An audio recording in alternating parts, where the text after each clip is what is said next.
मैं उन्हीं मुसलमानों से एक सवाल कर रहा हूं, सच बताओ कुरान शरीफ पे हाथ रख करके, करबला में क्या हुआ था?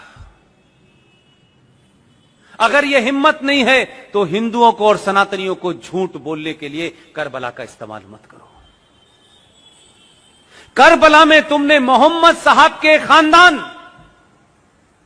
उनके नवासों के नवासे, उनकी हत्याएं करके उनकी गर्दनों को नेजों के ऊपर, नेजों कहते हैं बड़े बड़े त्रिशूलों के ऊपर लेकर के शाम की गलियों में उनकी औरतों को बेराबरू होकर घुमाया था। तुमने ये किया था। तुम किसको बताना चाहते हो? तुम तो न मोहम्मद के सगे हो न उनके खानदान के सगे हो। तुमने तो उनके दामाद को नमाज पढ़ते हुए उनका कत्ल किया। तुमने तो मोहम्मद की बेटी के घर में आग लगाई और जलते दरवाजे में उन्हें मार के दफन कर दिया। तुमने उनके नवासों की गर्दनें काटी। तुम कहते हो कि करबला हमें याद है। तुम करबला के बारे में झूठ बोल रहे हो। आज ये ताकतें कौन हैं?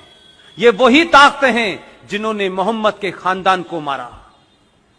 इसलिए अबू बकर से लेकर के अल बगदादी तक एक ही सोच है, जो मोहम्मद के नहीं हुए वो हिंदुस्तान के कैसे हो सकते हैं? जो उनके नवासों के नहीं हुए उसके कैसे हो सकते हैं? हमको सिखा रहे हो? हमने तो, और हमारे डीएनए में तो राजा दाहिर सेन का इतिहास नहीं पढ़ा है तुमने, और मक्कार इस देश के इतिहासकारों ने पढ़ाया नहीं है। और हमें यह जिज्ञासा नहीं है कि हमारे पूर्वज कौन थे। राजा दाहिर सेन सिंध का आखिरी राजा था, उसका इतिहास पढ़ लेते, तब भी मुसलमान अपनी मुंह नहीं खोलता आपके सामने। मोहम्मद साहब के परिवार में नवासों के नवासे जो भी रह गए थे, राजा दाहिर सेन ने अपने किले में उनको छुपा करके शरण दी। लेकिन बदकिस्मती और ट्रेजेडी देखिए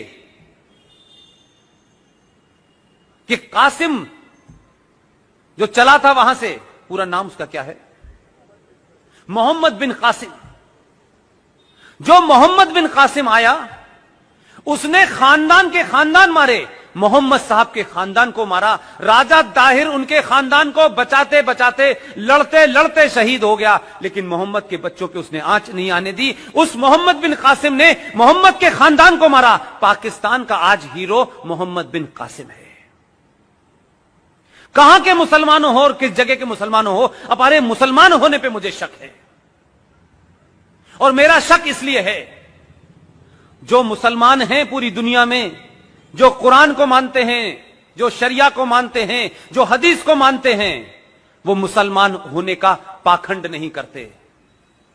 तुम मुसलमान नहीं हो। तुम इस धरती पे मुगलों द्वारा अत्याचारों के सामने तुमने तलवार के सामने शलवार पहन ली थी।